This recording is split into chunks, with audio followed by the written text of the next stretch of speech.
Hello and welcome to my channel. In today's video, I'm going to show you how to turn your artwork into fabric and cover a journal. It's a great gift. I'm using Gelli plate prints, but you can use anything else. If you enjoy this video, I would so love for you to subscribe. Let's get started. I first am taking some of my handmade papers. I have Gelli prints, hand painted papers, a variety of things, and I tear them into small pieces, and I'm creating what I call a master board.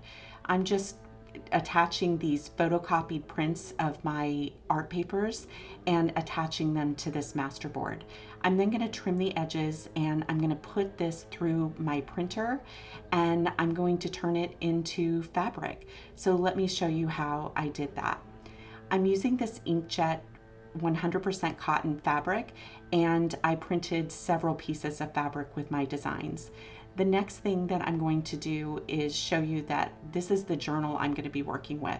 I've taped off the paper to protect it. I love this little journal and the sweet little pocket inside. I'm going to first peel the paper backing from all of my fabric pieces, and then I'm going to trim off the white edges. Once that's done, I'm going to coat the back of each piece of fabric with 2 coats of Mod Podge for fabric, letting each coat dry in between. I'm going to start by applying my fabric to the front cover. I'm making it just a little shorter or less wide. I'm just making it a little smaller than the front cover because I am going to be adding a spine to this journal. I'm going to trim off the pieces, just kind of eyeballing it, and then I'll straighten up that edge once the fabric is cut. Next, it's time to smooth that cover in place, and then I'm going to use a piece of parchment paper and my hot craft iron, this has no steam, to apply the fabric to the front of my journal. I'm going to go over this with my iron for a few minutes and secure it in place. Now I'm going to turn that over and I'm going to cut the corners off, but not too closely because I want that fabric to be able to cover the edges. I heated up my fabric with my heat tool, and that was just to make that Mod Podge a little sticky so that it would hold in place while I was ironing it.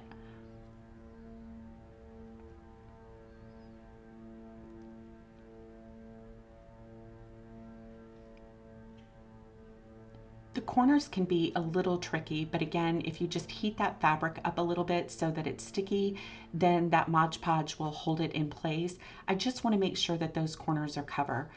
I do love the Mod Podge for fabric for projects like this because I don't have to worry about any glue excess. It just gives it a really neat finish. And so I do recommend the Mod Podge for fabric for projects like this. So once everything is in place, I'm going to just use that craft iron for a few minutes and secure everything in place. I'll be covering the inside flap of this journal as well, so you won't see those seams. It's going to look very neat and finished in the end.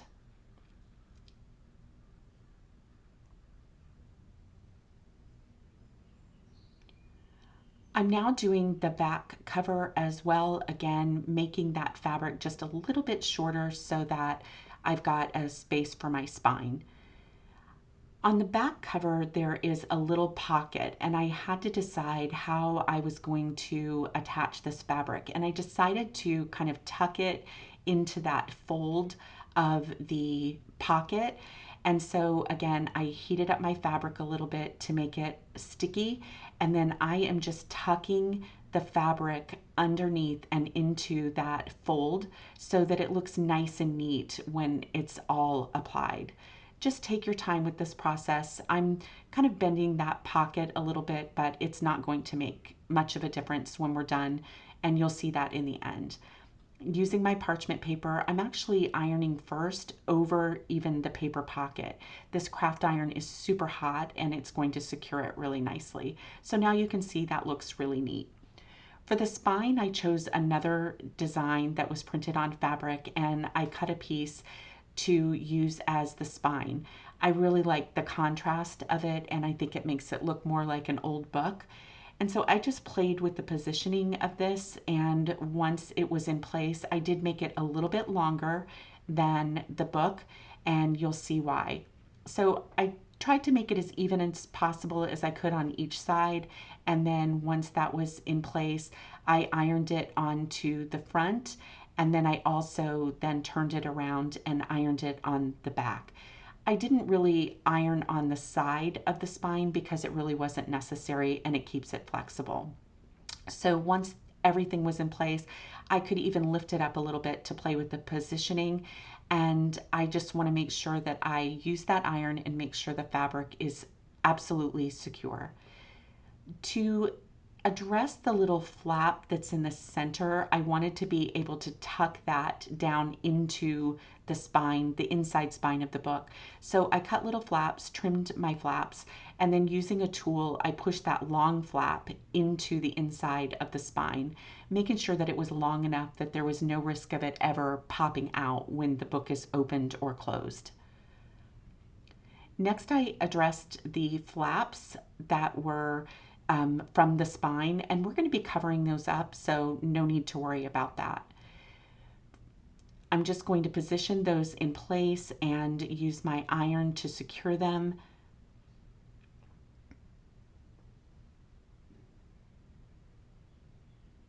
And now I wanted to do the inside cover. So for this piece, I cut it to the length of the cover, but I also left it wider. And I wanted to do that so that I would make sure that I could line it up properly, and also that I would be able to trim it neatly and make sure that all the seams from the cover that we ironed on were covered.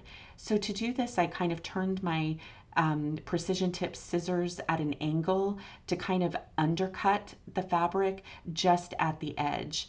And then I took some time to just trim it as neatly as I possibly can. And in the end, I was pretty happy with that.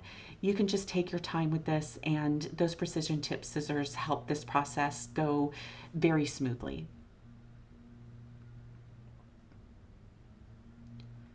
Once it was in place and trimmed the way I liked it, I used my parchment paper again. Always use your parchment paper when you're ironing on fabric so that you don't scorch or burn it. Now that that was done, I wanted to just kind of add something to cover that little white strip that was there. And so I used my paper trimmer to cut a small strip of fabric, and I'm tucking it underneath.